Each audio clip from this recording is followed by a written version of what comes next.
এক একটা নারীকে আল্লাহ তাআলা এক একটা ফ্যামিলির ম্যানেজিং ডাইরেক্টর বানিয়ে দিয়েছে। অনেক স্ত্রী আছে স্বামী ঘরে ঢুকলেই ঘরে আটা নাই, রুটি নাই, চাল নাই, ডাল নাই। অনেক বোনেরা আছে বাইরে যাওয়ার সময় পার্লারিং করে মেকআপ করে সুন্দর জামা কাপড় পরে বাইরে যায়, আর স্বামীর সামনে আসলে বুয়ার মতো থাকে। ড্রাইভারের সাথে কথা বলার সময় মিষ্টি হাসি দিয়ে কথা বলে। বাজারে শপিং করতে গেলে আসসালামু আলাইকুম ভাই কেমন আছেন, কি সুন্দর আসসালামু আলাইকুম। স্বামীর সামনে আসলে আর এই মিষ্টি কথাটা নাই। কেউ ফোন দিয়েছে, হ্যালো কে, স্বামীকে চায়, উনি বাসায় নাই, কাট। আমার বোনেরা, আমার মায়েরা, খবরদার, আপনার স্বামীর ভেতরে আপনার জান্নাত, আপনার স্বামীর ভেতরে আপনার দায়িত্ব দিয়েছে একটা ফ্যামিলিকে সুন্দর করতে, একটা দাম্পত্য জীবনকে সুন্দর করতে। স্ত্রীর এক নম্বর দায়িত্ব হচ্ছে she should make a comfort to her husband. স্ত্রীর উচিত স্বামীর জন্য ঘরটাকে প্রশান্তির নীড় বানিয়ে রাখা। কি বানিয়ে রাখা? প্রশান্তির নীড়। স্ত্রী হওয়া উচিত এমন যাকে দেখলে স্বামীর চোখ জুড়ায়, স্বামীর প্রাণ জুড়িয়ে যায়, স্বামীর হৃদয়টা ঠান্ডা হয়ে যায়, ঠিক কিনা? আর স্ত্রীর দিকে তাকালে যদি মেজাজ গরম হয়ে যায়, মেজাজ খিটখিটে হয়ে যায়, ঝামেলা আছে না নাই? ঝামেলা আছে। এজন্য মেহেরবানি করে আমাদের বোনরা যারা এমন কোনো কাজ করবেন না যেটা স্বামীর মেজাজকে খিটখিটে করে দেয়, কারণ আল্লাহ তাআলা আপনাদেরকে তৈরি করেছে লিতাসকুনু ইলাইহা, স্বামী আপনার কাছে গেলেই যেন তার হৃদয়টা প্রশান্ত হয়ে যায়, ঠিক কিনা? অনেক স্ত্রী আছে না জেনে না বুঝে স্বামীর সাথে এমন খিটখিটে মেজাজ দেখায় যেটা স্বামীর জন্য মেনে নেওয়া কষ্টকর, স্বামীর জন্য একটা ত্রাস হয়ে দাঁড়ায় স্ত্রী, ত্রাস। অনেক স্বামী আছে স্ত্রীর এরকম আচরণের কারণে, অতিরিক্ত প্রেসার ক্রিয়েট করার কারণে স্ত্রীদেরকে ভয় পায়। এজন্য বোনদেরকে বলবো লিতাসকুনু ইলাইহা, এমন ভাবে আপনি আপনার স্বামীর সামনে নিজেকে প্রেজেন্ট করেন যাকে আপনাকে দেখলে আপনার স্বামীর চোখ জুড়িয়ে যায়, হৃদয়টা প্রশান্ত হয়ে যায়, আপনাকে দেখলেই আপনাকে ভালোবাসতে মনে চায়, ঠিক কিনা? এজন্য রব্বুল আলামিন বলেন আমি নারীদেরকে তৈরি করেছি লিতাসকুনু ইলাইহা, যেন পুরুষেরা স্ত্রীদের সংস্পর্শ যখন পায় পুরুষদের হৃদয়টারে প্রশান্ত করে দেয়। কে? রব্বুল আলামিন বলেছেন খাদিজার জন্য জান্নাতে আমি এমন একটা ঘর বানিয়েছি যেই ঘরের মধ্যে কোনো বিশৃঙ্খলা নাই। খাদিজার জন্য জান্নাতে এমন একটা প্রাসাদ আমি বানিয়েছি যেই প্রাসাদের মধ্যে কোনো আওয়াজ নাই, কোনো কোলাহল নাই, কোনো বিশৃঙ্খলা নাই। কারণ খাদিজা আমার নবীকে এমন একটা ঘর উপহার দিয়েছে যেই ঘরের মধ্যে কোনো বিশৃঙ্খলা ছিল না, আওয়াজও ছিল না। পড়েন সুবহানাল্লাহ। আল্লাহ রাসূল যখন সারাদিন কাফেরদের মাঝে কোরআনের দাওয়াত দিতেন, কোলাহল, মারামারি, জীবনের ঝুঁকি নিয়ে মক্কার কুরাইশদের মাঝে যখন দাওয়াত দিতেন, সব বিশৃঙ্খলা, ঝামেলা, গোলমাল শেষ করে রাতের বেলায় যখন খাদিজার ঘরে বিশ্বনবী ঢুকতেন, বিশ্বনবীর হৃদয়টারে প্রশান্ত করে দিত কে? আম্মাজান খাদিজা বিশ্বনবী সাল্লাল্লাহু আলাইহি ওয়াসাল্লামের জন্য এমন ঘর উপহার দিয়েছেন যেই ঘরে বিশ্বনবী আসলে বিশ্বনবীর হৃদয়টা ঠান্ডা হয়ে যেত। সুবহানাল্লাহ পড়ে। অনেক স্ত্রী আছে স্বামী ঘরে ঢুকলেই ঘরে আটা নাই, রুটি নাই, চাল নাই, ডাল নাই, এটা লাগবে ওইটা লাগবে, ওখানে যেতে হবে, একটার পর একটা ফিরিস্তি বলে বেড়ায়, আছে না নাই? না, এটা করবেন না। আপনার কি লাগবে এই সব দায়িত্ব আল্লাহ তাআলা স্বামীকে দিয়েছে, স্বামীকে জানাবেন। তবে ধীরে সুস্থে, ধীরে সুস্থে স্বামীর জন্য ঘরটাকে এমন করে রাখতে হবে যেন ঘরে ঢুকলেই স্বামীর হৃদয়টারে প্রশান্ত করে দেয় কে? এজন্য স্ত্রীর প্রথম দায়িত্ব ঘরটারে প্রশান্তির নীড় বানানো।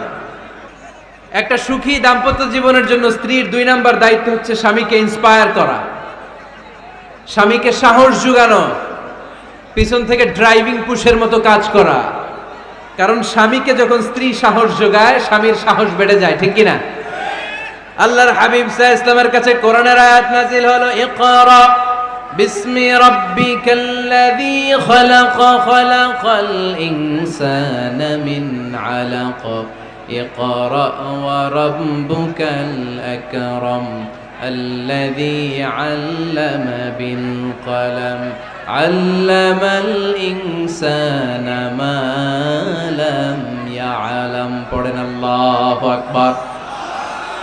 সূরাতুল আলাকের 5 আয়াত হেরা গুহায় যখন নাজিল হয়ে গেল, বিশ্বনবী সাইয়েদনা জিবরাইলকে নিজ আকৃতিতে দেখলেন, পা থেকে মাথা পর্যন্ত দেখে বিশ্বনবী ভয় পেয়ে গেলেন। বিশ্বনবী সাল্লাল্লাহু আলাইহি ওয়াসাল্লামের হৃদয় কাঁপতে আরম্ভ করলো। কোরআনের 5 আয়াত নিয়ে হেরা গুহা থেকে বিশ্বনবী আম্মাজান খাদিজাতুল কুবরা রাদিয়াল্লাহু তাআলা আনহার কাছে চলে আসলেন। এসে ডেকে বললেন, খাদিজা জাম্মিলুনি জাম্মিলুনি, কম্বল দিয়ে তুমি আমারে চাপা দাও, আমার ভয় লাগছে, মনে হয় আমি বাঁচবো না। আম্মাজান খাদিজা বললেন, কি হয়েছে আপনার? বিশ্বনবী বললেন, বিশাল বড় একটা লোক কোরআনের 5 আয়াত নিয়ে এসেছে। ওই লোকের পা হেরা গুহার মধ্যে, মাথাটা আকাশের উপরে, এত বিশাল সত্তা, বিশাল কোন মানুষ জীবনে আমি দেখি নাই। এসে সে পরিচয় দিয়েছে সে নাকি জিব্রাইল ফেরেশতা। বিশ্বনবী বললেন, মনে হয় আমি বাঁচবো না, আমার জ্বর চলে এসেছে, আমার হৃদয়ের মধ্যে কাঁপুনি শুরু হয়েছে, তুমি আমারে কম্বল দিয়ে চাপা দাও। আম্মাজান খাদিজা বললেন, ও নবী, ভয় পাবেন না, আমার আল্লাহ কোনোদিন আপনারে অপমান করবেন না। সুবহানাল্লাহ পড়েন। ওয়াল্লাহি ওয়াল্লাহি লা ইউখজিকাল্লাহু আবাদা। নবী গো, আল্লাহ আপনারা অপমান করবেন না, কারণ আপনার মধ্যে এমন এমন ভালো ভালো গুণ আছে, এই গুণাবলীগুলি যে মানুষের মধ্যে থাকে তাকে আমার রব কোনোদিন অপমান করতে পারে না। চিল্লায় বলেন ঠিক কিনা? নবী হে, ইন্নাকা লা তাসিলুর রাহিমা, আপনি আত্মীয়তার সম্পর্ক বজায় রাখেন। ও নবী, তাসদুকুল হাদিসা, সব সময় আপনি সত্য কথা বলেন। ওয়া তাহমিলুল কাল্লা, আপনি মানুষের বোঝা টেনে দেন। ওয়া তাকসিবুল মা'দুমা, যার উপার্জন করার কেউ নাই, নিজে গায়ে খেটে আপনি তারে উপার্জন করে দেন। ওয়া তুঈনু আলা নাওয়াইবিল হক, সত্য যেখানে বিপন্ন সেখানে আপনি সাহসী সৈনিকের মতো দাঁড়িয়ে যান। সুবহানাল্লাহ। নবী, আপনি ভয় পাবেন না, কারণ আপনি এমন অসাধারণ ব্যক্তিত্ব, এমন জনকল্যাণমূলক কাজের আঞ্জাম আপনি দেন, এরকম লোককে আল্লাহ কখনো অপমান করতে পারে? আপনি চালিয়ে যান, আপনাকে থামানোর মতো অপশক্তি গোটা বিশ্বে দ্বিতীয়টা নাই। চিল্লায় বলেন ঠিক কিনা? বিশ্বনবীকে সাহস জুগিয়েছেন, এরকম সাহস জোগানোর মতো স্ত্রী আমাদের দরকার আছে না নাই? বিশ্বনবী সারাদিন বাইরে যখন কাফের মুশরিকদের অত্যাচার অনাচার সহ্য করে ঘরে আসতেন, আম্মাজান আয়েশা এমন সাহসিকতার বাণী শোনাতেন, এমন মোটিভেশন শোনাতেন, এমন ইন্সপায়ারেশন দিতেন, বিশ্বনবী সারাদিনের সব দুঃখ কষ্ট ভুলে গিয়ে এর পরের দিনের দাওয়াতি কাজের জন্য নতুন করে এনার্জি ফিরে পেতেন। চিল্লায় পড়েন আল্লাহু আকবার। এজন্য স্ত্রীর 2 নাম্বার কাজ হচ্ছে স্বামীকে সাহস যোগানো। 2 নাম্বার কাজ কি? স্বামীকে সাহস যোগানো, স্বামীকে সাপোর্ট দেয়া। স্ত্রীর 3 নাম্বার কাজ হচ্ছে স্বামীর ডাকে সাড়া দেয়া। কে দেয়া? স্বামী যদি স্ত্রীর সঙ্গ পেতে চায়, স্ত্রীর ওই ডাকে সাড়া দিতে হবে। রাতের বেলা স্বামী যদি স্ত্রীর সঙ্গ চায়, আর স্ত্রী যদি সঙ্গ না দিয়ে চলে যায়, ফজর পর্যন্ত স্ত্রীর উপর আল্লাহর ফেরেশতারা লানত দিতে থাকে। চিল্লায় পড়েন নাউযু বিল্লাহ। তবে হ্যাঁ, ভ্যালিড যদি কোনো কজ থাকে, ভ্যালিড কজ, অসুস্থতা, অন্যান্য কমপ্লেক্সিটি যদি থাকে সেটা ভিন্ন ব্যাপার। কিন্তু ইগোর কারণে, ইগো, মেজাজ দেখিয়ে, রাগ দেখিয়ে কোনো বোন যদি স্বামীর আহ্বানে সাড়া না দিয়ে মুখ ফিরিয়ে চলে যায়, ফজর পর্যন্ত আল্লাহর ফেরেশতারা ওই মহিলার উপর লানত দিতে থাকে। আওয়াজ করে পড়তে হবে নাউযু বিল্লাহ। আবার বিশ্বনবী বলেছেন, খবরদার, রমজান ছাড়া কোন নফল রোজা কোন স্ত্রী যদি রাখতে চায়, নফল রোজা রাখার আগে স্বামীর কাছ থেকে যেন সে অনুমতি নিয়ে নেয়। নফল রোজা, আওয়াজ করে বলেন কি রোজা? ফরজ রোজা না। দিনের বেলা যেহেতু রোজা রাখতে হয়, কোন নারী, কোন যুবতী নারী, বয়স্ক নারীদের কথা ভিন্ন, কোন যুবতী নারী যদি নফল রোজা রাখতে চায়, সে তার স্বামীর পারমিশন নেবে। কারণ হয়তো স্বামী দিনের বেলা স্ত্রীর সঙ্গ চেতে পারে, ঠিক কিনা? এজন্য স্বামীর কাছ থেকে পারমিশনের দরকার আছে না নাই?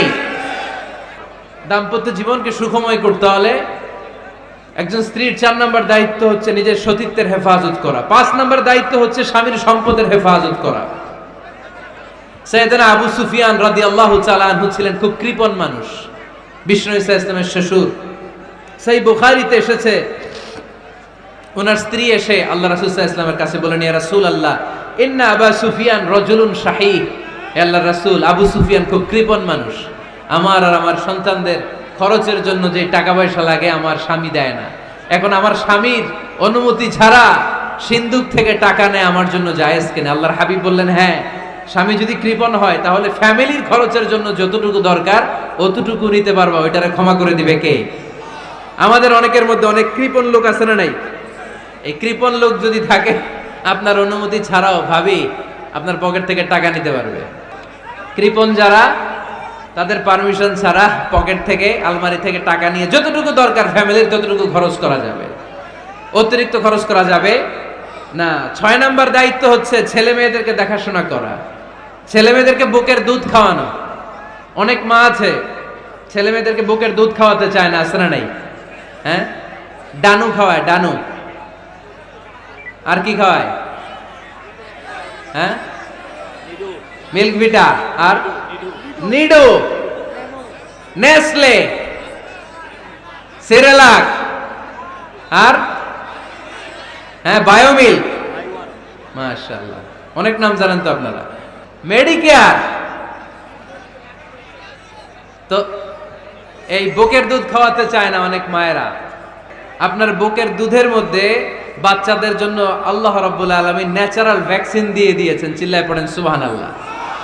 ন্যাচারাল, প্রাকৃতিক টিকা, বাচ্চার জীবনের প্রথম টিকাটা, সন্তানের জীবনের নবজাতক শিশুর প্রথম টিকাটা আল্লাহ তাআলা মায়ের বুকের শাল দুধের ভেতরে দিয়ে দিয়েছেন। সুবহানাল্লাহ পড়ে।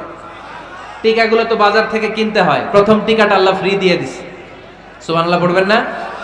এজন্য রাব্বুল আলামিন বলেন, ওয়াল ওয়ালিদাতু ইউরদি'না আওলাদাহুন্না হাওলাইনি কামিলাইনি লিমান আরাদা আন ইউতিম্মার রাদাআ। দুনিয়ার প্রতিটা মায়ের উচিত টানা 2 বছর তাদের সন্তান সন্ততিদেরকে দুধ খাওয়ানো। কয় বছর? আওয়াজ করে বলতে হবে, কয় বছর? মায়ের বুকের দুধ যে ছেলেগুলো খায় না, এদের ব্রেনের গ্রোথ হয় না। এগুলো হয় বলদা নাম্বার 1। কি হয়? বলদা নাম্বার 1। ফার্মের মুরগির মতো এগুলা। ফার্মের মুরগি দেখছেন? হ্যাঁ, ফার্মের মুরগি দেখবেন যে দোকানে যখন কিনতে যাবেন, এটারে নিয়ে যেখানে ওজন করে ওইখানে বসা রাখলে ওইখানেই বসে থাকে, আধা ঘন্টায় উঠবে না, এটা বসেই থাকে। আর গ্রামের মুরগি দেখছেন, দেশি মুরগি, ধরতে পারবেন এটারে? খবর আছে, ঘাম ছুটায় ছাড়বে। তো মায়ের বুকের দুধ যেগুলা খায় এগুলা দেশি মুরগির মতো, আর এই নিডু খায় যেগুলো, এগুলো 1 নাম্বার বলদা হয়, আর ফার্মের মুরগির মতো হয়। ঠিক কিনা? উদাহরণটা দিলাম এই জন্য, আপনার সন্তানের ভবিষ্যতের কথা বোঝানোর জন্য উদাহরণটা দিয়েছে। বুকের দুধ খাওয়াবেন, এর মধ্যে আল্লাহ তাআলা এমন নিউট্রিশন, পুষ্টি গুণ দিয়ে মায়ের বুকের দুধকে আল্লাহ তাআলা সমৃদ্ধ করেছে। বাচ্চার ব্রেইনের গ্রোথ হয়, বাচ্চার হাড্ডিগুলো খুব শক্ত হয়, সে ইনফিরিয়রিটি কমপ্লেক্সে ভোগে না, হীনমন্যতায় ভোগে না। জীবনের যেখানেই যাবে সেখানেই সে হবে সফল। চিল্লায় বলেন ঠিক কিনা? অনেক মা আছে বুকের দুধ খাওয়াতে চায় না, ডানু খাওয়ায়, নিডু খাওয়ায়, আবার নিজেদের কাজের জন্য ব্যস্ত, ছেলে মেয়েদেরকে সময় দেয় না। আছে না নাই? নারীরা চাকরি করতে পারবে, হেজাব করে নিজেকে পর্দার মধ্যে রেখে শিক্ষকতা করতে পারবে, ডাক্তারি করতে পারবে, সব পেশায় তারা যেতে পারবে, নিজেদেরকে পর্দার মধ্যে রেখে হেজাব পরে সব জায়গায় যেতে পারবে। কিন্তু সন্তানদেরকেও দেখাশোনার দরকার আছে না নাই? অনেক মায়েরা নিজেরা থাকে চাকরিতে আর ছেলে মেয়েদেরকে দিয়ে রাখে কাজের মেয়ের কাছে। আছে না নাই? মনে রাখবেন, আপনি যদি অফিসে চাকরিতে ব্যস্ত থাকেন আর ছেলে মেয়ে যদি কাজের মেয়ের কাছে মানুষ হয়, তাহলে ছেলে মেয়ে আপনার আচরণ পাবে না, সে কাজের মেয়ের বুয়ার আচরণ পেয়ে পেয়ে বড় হবে। চিল্লায় বলেন ঠিক কিনা? এক একটা নারীকে আল্লাহ তাআলা এক একটা ফ্যামিলির ম্যানেজিং ডাইরেক্টর বানিয়ে দিয়েছে। A woman is an MD of a family. একজন নারী একটা ফ্যামিলির ম্যানেজিং ডাইরেক্টর। এখানে অনেক কাজ আছে মিয়া। এখানে তার ফুড ম্যানেজমেন্ট এনশিওর করতে হয়, এখানে অনেক ডিপ্লোমেসি জানা লাগে। একজন নারীকে ফ্যামিলিতে টিকে থাকতে হলে কূটনীতি লাগে, শাশুড়ির সাথে বউয়ের ঝগড়া আছে না নাই, এটা ম্যানেজ করতে হয়। একান্নবর্তী ফ্যামিলি হলে স্বামীর ভাই বোন এদের মন মানিয়ে চলতে হয়, পুরো ঘরটাকে হ্যান্ডেল করতে হয়। এখানে আছে ফুড ম্যানেজমেন্ট, এখানে আছে ক্লিনিং ম্যানেজমেন্ট, এখানে আছে ডিপ্লোমাসি। পুরো ঘরের মধ্যে তো বিশাল একটা অফিস। এই কাজ ফেলে দিয়ে মহিলারা বাইরে ঘুরে বেড়ায় না। ফ্যামিলি সামলান। আপনি যদি ঘরমুখ হন তাহলে আপনার ফ্যামিলির মধ্যে বরকত দিয়ে এটাকে সমৃদ্ধ করে দিবে কে? তাহলে সুখী দাম্পত্য জীবনের 6 নম্বর ফর্মুলা হচ্ছে ছেলে মেয়েদেরকে সময় দেয়া। ছেলে মেয়েদেরকে সময় দেন। Spending money, spending time is more important than spending money for children. ছেলে মেয়েদের জন্য টাকা ব্যয় করার চেয়ে ছেলে মেয়েদের সাথে সময় ব্যয় করা বেশি গুরুত্বপূর্ণ। ঠিক কিনা? এমন অনেক ফ্যামিলি আছে আমি দেখেছি যে বাবাও চাকরিজীবী, মাও চাকরিজীবী। আছে না নাই? হয় ডে কেয়ারে না কাজের বুয়ার কাছে মানুষ হইতেছে। বাবা মারা যখন সকালে অফিসের জন্য বের হয় তখনও ছেলে মেয়ে ঘুমায়, আবার রাতে যখন মিটিং সিটিং সব শেষ করে ঘরে আসে তখনও ছেলে মেয়েগুলো ঘুমায়। শুক্রবার ছাড়া বাবা মার ছেলে মেয়েদের দেখা নাই। এরকম ফ্যামিলি আছে না নাই?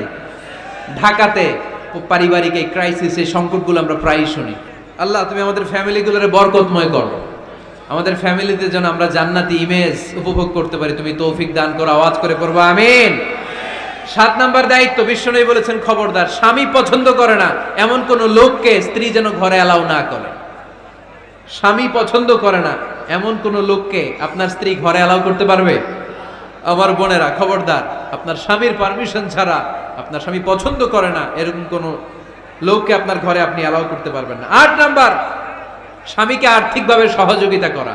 যদি স্ত্রী ধনী হয়, আমরা সব এক করে ফেলছি, আসলে ইসলামের দৃষ্টিতে স্বামীর ব্যালেন্স আলাদা, স্ত্রীর ব্যালেন্স আলাদা। স্বামীর যাকাত আলাদা, স্ত্রীর যাকাত আলাদা, ঠিক কি না? স্ত্রী ধনী হতে পারে, স্ত্রীর আলাদা সম্পদ থাকতে পারে। যদি স্ত্রীর সম্পদ থাকে, স্ত্রীর উচিত তার সম্পদ দিয়ে তার স্বামীকে এস্টাবলিশ হতে, স্বাবলম্বী হতে সহায়তা করা।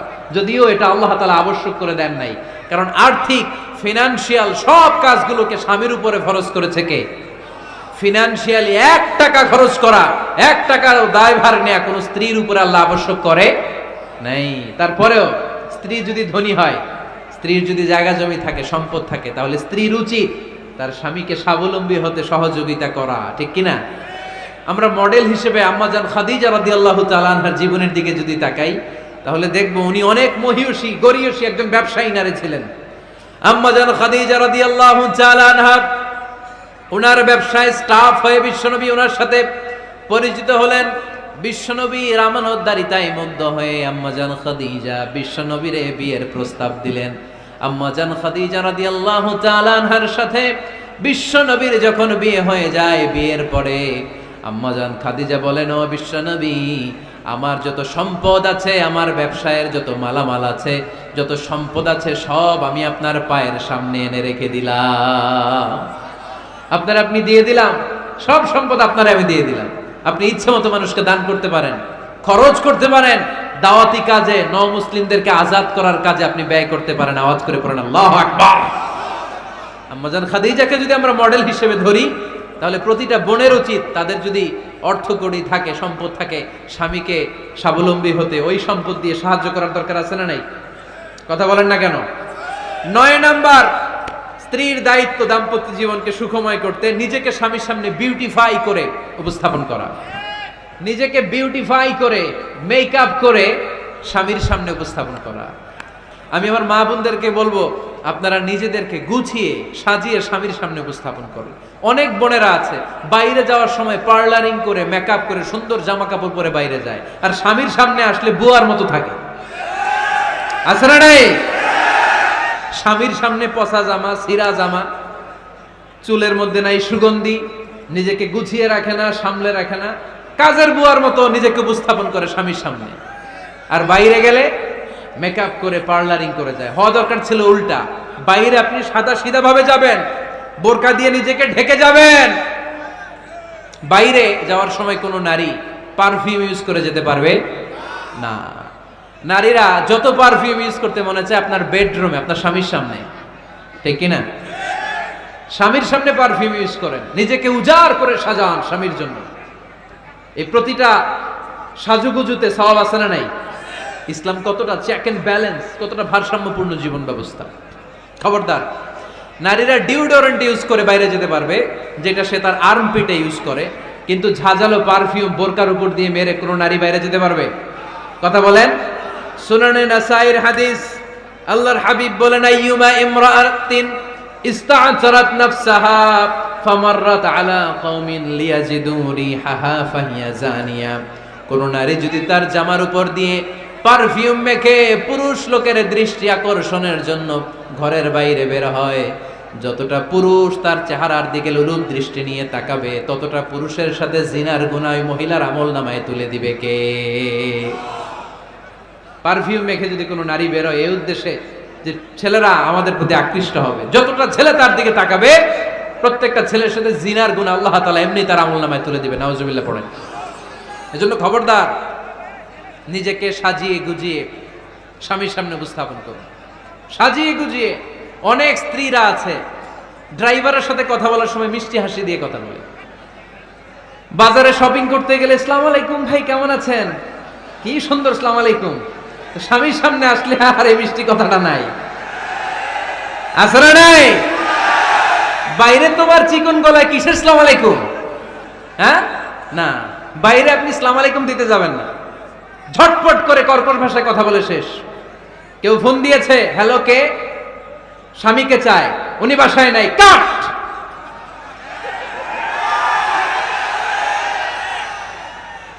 কারে চান, আপনার হাজবেন্ডের, নাই, কাট, শেষ করে দিবেন।